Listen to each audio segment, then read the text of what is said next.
Last episode left us in a rut. We were stuck between item drops, slayer tasks, random events, or a really hard quest chain. So I presented a poll how best to proceed, and I'll be real, this was the most one-sided poll I've ever made. But why are we stuck? Why can't we just complete Melzar's maze and beat the Dragon Slayer quest? Why can't we pick up insect repellent to gather the bucket of wax required for Merlin's crystal? Because this is lore-bound. Our restricted Iron Man who can't use items, can't fight foes, and really can't do anything until the game has spelled it out for us. Literally. Through dialogue, books, and in-game text, we've managed to scrape our way to a modicum of normalcy, but there's still some major knowledge gaps in our system. I've seen a few comments also seem to think that just because Lorebound doesn't know something, it means I need to play dumb. This is not the case. I have a brain, and I'm gonna use that brain to try to figure out the problem, so long as the action Lorebound takes is something he knows how to do. As I seem to post a new episode 1 or 2 times a week depending on my work schedule, I would highly recommend subscribing, by the way, as it is the best way to receive notice when a new episode drops. Back to the polls though. Oh my gosh, this was the most one-sided I have ever seen the polls. This is our very first 4-answer poll majority, picking the left field option, and good gravy do I love you guys for that. We've been suffering from walking everywhere for far too long, and it's about time to unlock fairy rings, hopefully. Our quest begins with Martin the Master Farmer, who's really not up for much conversation. We press him anyways by asking about his banner. Yep,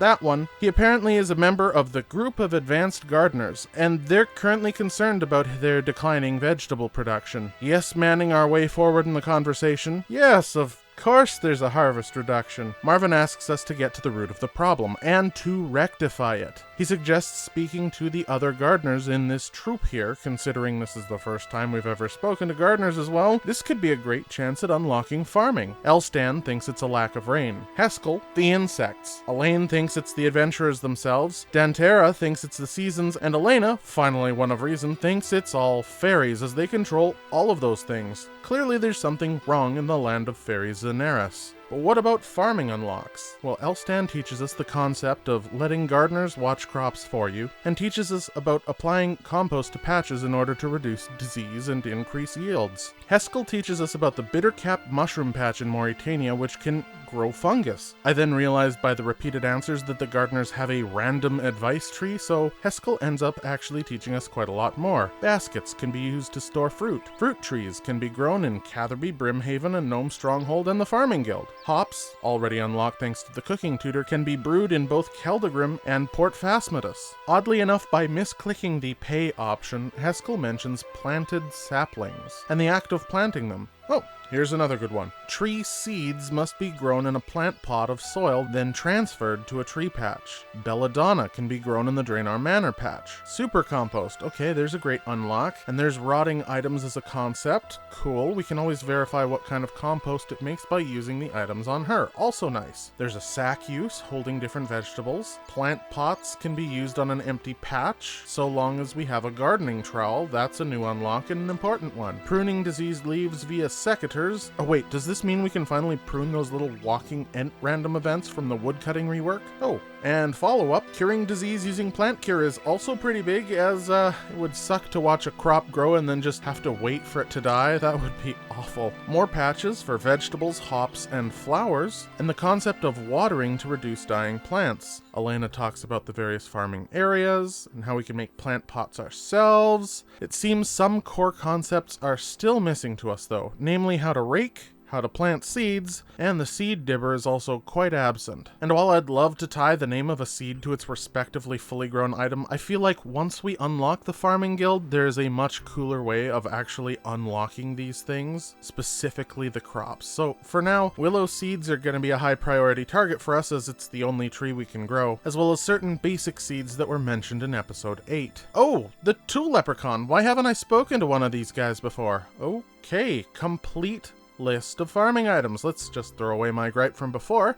Guess we still need to know how to rake and plant, but I mean, I'm sure those will come up eventually. Also, ultra compost. Now just to get to Fossil Island, so we can get someone to mention how to make it. He can also take crops for banknotes. With all this new knowledge, we approach Marvin again, let him know the other's ideas, and he does think the fairy idea could hold some ground, so he suggests seeing what's up in Xanaris. Upon arrival, we find the fairy queen, normally at her throne, has been replaced by the fairy godfather and his cronies. The godfather tells us a bit more about fairy society, as we are clearly uninformed. Xanaris is a world hub, a nexus, and the queen bee, the queen, is the guardian of those living here. A creature known as the Tanglefoot arrived near the Cosmic Temple. Oh, if only we had the Cosmic Tiara unlocked. Queen got hurt trying to stop the Tanglefoot, and now is in a magic coma being cared for by Fairy Nuff, north of the bank. Before leaving, he also gives us a stern warning. A word of advice. You be careful not to cause the trouble for the folk while you're in Xanaris. Ciao.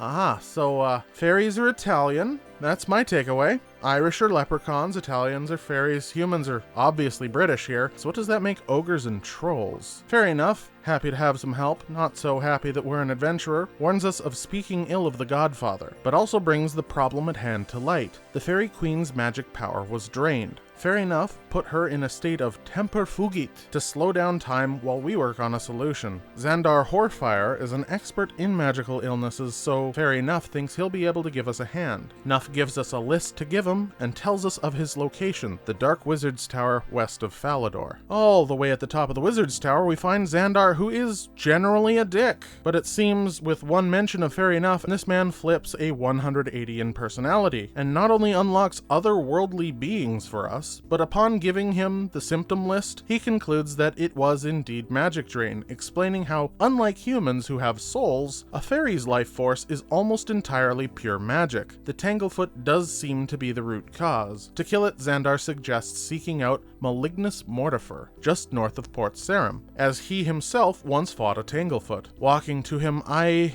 remember something vaguely, and I was filled with dread. I remember watching an Unguided episode where he did the same thing, walking up to this same man, and was given some very weird herbs to find. We could likewise get absolutely boned depending on which random items he chooses for us to need. Or maybe it'll give us a well-needed unlock. It's kinda catch-22 here. He tells us to go and get a skull from a grave in Draenor Manor, and then he'll tell me. Okay, now what? In order to harm a Tanglefoot, we need to use enchanted secateurs. We'll need secateurs, doi, along with a mosquito proboscis, jangerberries, and a potato cactus. We then take those to the nature spirit, and that's all we need to do. Honestly, it could be worse. We picked up a potato cactus from doing easy desert tasks. It was still locked to this point, but now we can use it. And jangerberries we got from stealing fruit from a fruit stall. So that just leaves the proboscis, which is locked behind the Tibonai trio minigame, locked behind the jungle potion quest. Okay, so maybe not the best, little bit of a detour, but at least it gives me a chance to get some Karamja questing done. Much like Prince Ali Rescue, the quest was very straightforward for Lorebound. Find me herb, go to spot,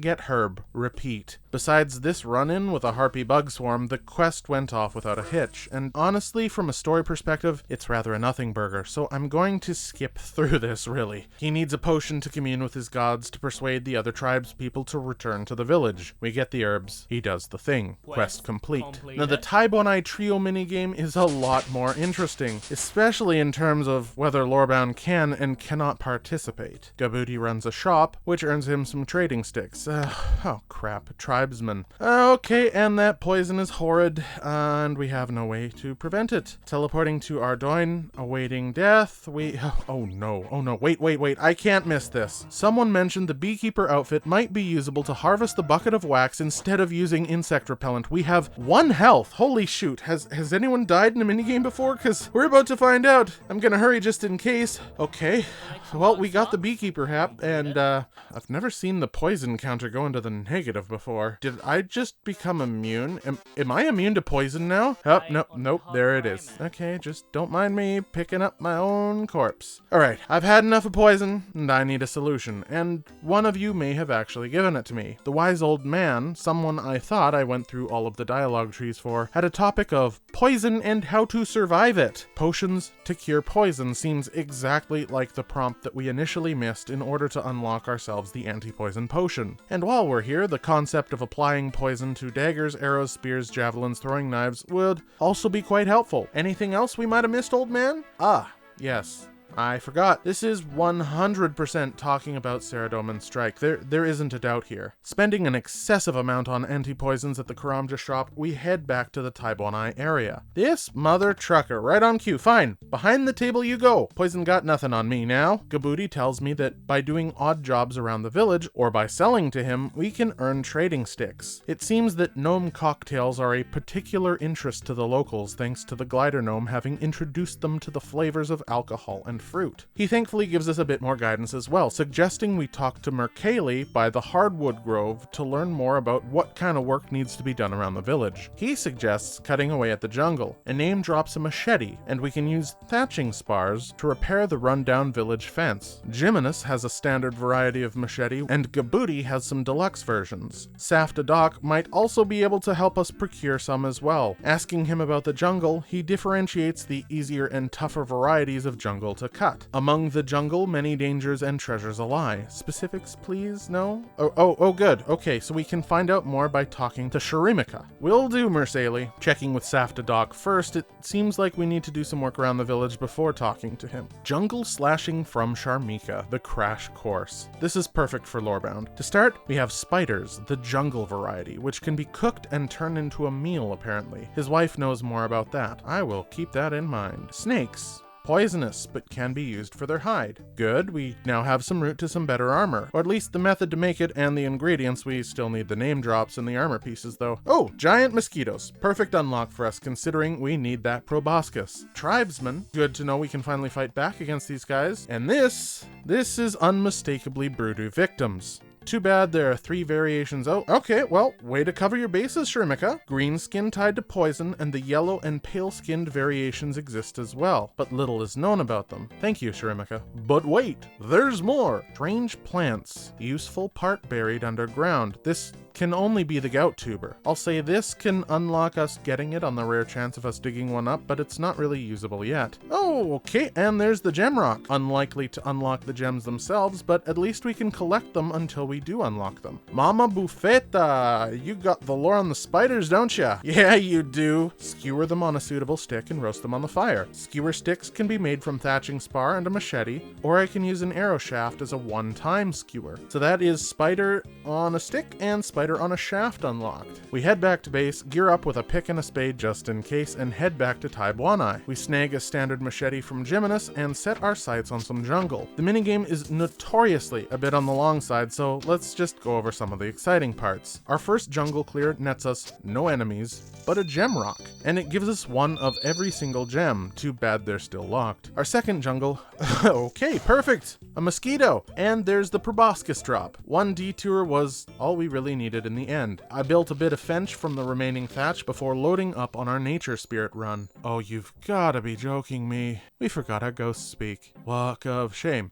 Walk of shame. The nature spirit confirms the secateurs are indeed the only thing that can kill a Tanglefoot. It takes our random assortment of ingredients and enchants our weed sword. Not recalling the Tanglefoot fight to be particularly harrowing, but covering my bases nonetheless, I cook up some more bass, return to Xanaris, and one oddly intimate agility shortcut later, and we arrive at the Tanglefoot lair. Of course our target's at the very end of this little maze. Why wouldn't he be? I immediately realized that the Tanglefoot does hit pretty hard at times, and our damage is unfortunately nerfed to heck. Nevertheless, we proceed, whittling away at its body 3 damage at a time. With 2 rows of bass remaining, we end up beating it. The queen secateurs drop, and the baby Tanglefoot all are immediately enraged, so we escape post-haste. Returning to Fair Enough, she's reluctant to take the secateurs and instead suggests we give them to the Godfather, who is genuinely happy about the return of the secateurs. As a reward, we get a very healthy chunk of farming XP in a skill we haven't ever trained. I'm pretty happy for that. We immediately head to Martin, starting part 2. Fairy rings are so close I can taste them. That might also be blood. But we need to literally wait for him to grow some veggies. 1 dinner break later, oh, he's pissed. Whatever we did, it is worse now, and we gotta see what's up. Okay, the Godfather is ignoring me, and his cronies are telling us to talk to the Godfather. Okay. Returning to Fairy Nuff's house, and oh, I am not controlling the camera rotation here. Yep, that's a messed up house. Inspecting everything, we find broken vials and this. A certificate, and it's got some real funny words on it. We use that certificate on the nearest named fairy, the chef, and she doesn't know what it means, but there is a similar sign to it by the cosmic rune altar. Another intimate hug from the wall, and we arrive at this weird sign. Much simpler than the other, but if I had to guess by the name of the area and the context clues, this likely says exactly what the fairy chief said: cosmic rune altar. The A's in altar, C's in cosmic, and R's also line up with that suspicion. Guess we know what's next. Paste screenshots of both clippings side by side and slowly meticulously add to the translation? You bet I will. Once I ran out of letters from the cosmic rune altar key, I extrapolate based on the words like coordinates and attacked, and eventually we get this message. The Godfather attacked us. We have fled to safety. If you are loyal to Her Majesty, find us by using coordinates AIR, DLR, DJ, unknown, AJS. Talking to the Godfather about this kidnapping incident, the Godfather says she was likely taken through the fairy rings and is long gone by now. He said he would take up the search, but most of the fairies are away from Xanaris right now for some reason. I suggest mayhaps that we might be of use to track down the queen. And with this, we are granted permission to use the rings. The coordinator will explain how it works. He makes us swear that we will come back if we find the queen though, and we should rescue her together. Don't worry, Godfather. I promise. Cross my heart and fingers and hope to die. Oh, it's so close I can taste the transportation. The coordinator does exactly what we hope her to do. She explains how the rings in Xanaris, specifically the one west near the fountains, is considered a major portal, allowing for many jump locations, not just one. All we need to do is dial a 3-digit code, and presto, we're whisked away to a variety of locations. Some don't work, and some are super dangerous though, so she recommends staying in the ring, as nothing will attack us so long as we remain in the ring. Alright, well, let's test this out by, finding the queen. AIR. Cool. DLR. Okay, so now we have two real options here, DJP or DJQ, as both of the other letters were on the note. Considering DJP is the Tower of Life though, we'll try DJQ, and then lastly, AJS. That is success. We find the Fairy Queen and Fairy Nuff and Fairy Very Wise, who calls us an idiot for giving the secateurs to the Godfather. Need I remind you, I tried to give it to you guys directly, bud, huh? Yeah, thought so. So they want me to pickpocket the Godfather for the secateurs. I then bring up the quest requirements, and sure enough, we are nowhere near the thieving level. So for now, Fairy Tale Part 2 is at a level wall, and we now have the fortunate side effect of now being able to fast travel to nearly every location in Galenor. Let's just meticulously punch in every single combination to every single location. Fortunately, the game very graciously gives us the location visual on the ring menu, so we're never truly out of bounds in the lore-bound rule set here. Oh, shoot, we got access to the Enchanted Forest now. That means we could technically grind out our rune axe. Don't mind if I gear up and give a couple a kill. Oh, wow, there is no XP gain here, and they hurt like a truck. This is much better. I mean, there's a mithril axe and a couple of herbs. A lot of natures, so if I need natures, I guess I could come here, but unfortunately, I'm running out of fire runes pretty fast. With the fairy tale quests kind of out of the way, I'm gonna AFK some Slayer, get my range level up to 40, so I can finally stop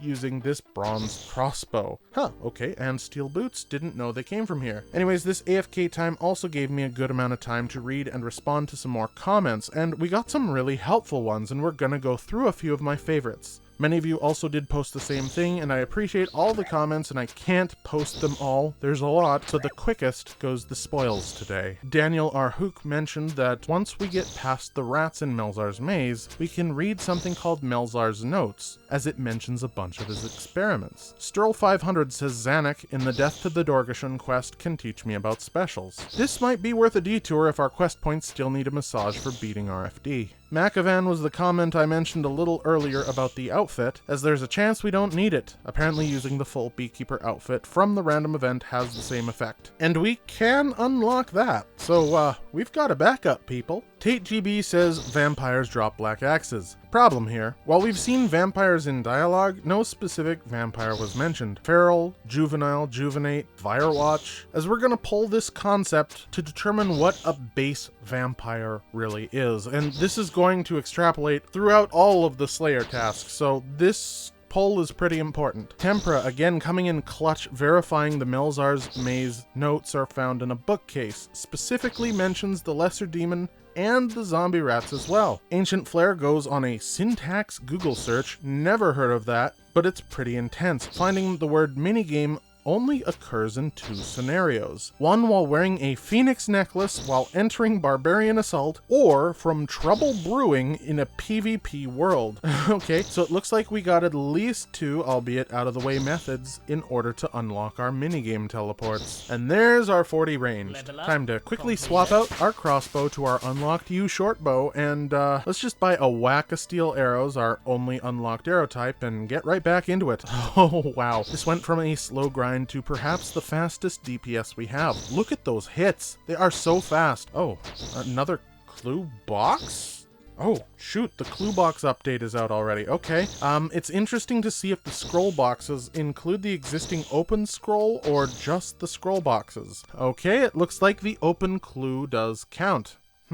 Drat. Well, considering we're full, we still have a few more kills to do. I might as well drop this medium, which we're unlikely to do thanks to these boots, and maybe we'll find one that's a little more doable. Merry Christmas to me. That is a bone dagger, which makes me want to do death to the Dorgashun so badly, but the plate body is also a pretty sizable unlock. When we hit a higher smithing level, we can make mithril plates, and then, if and when we unlock the Giant's Foundry, we can then smelt them down for 4 bars worth of mithril. And I was right to drop the last one. There is another clue scroll drop. Task complete. I reluctantly take 1 more from Vanica because that was task number 9, and we gotta start racking up these Slayer points. I cannot waste a 10th task on Turiel. Moss Giants. Moss Giants? Flame on, baby.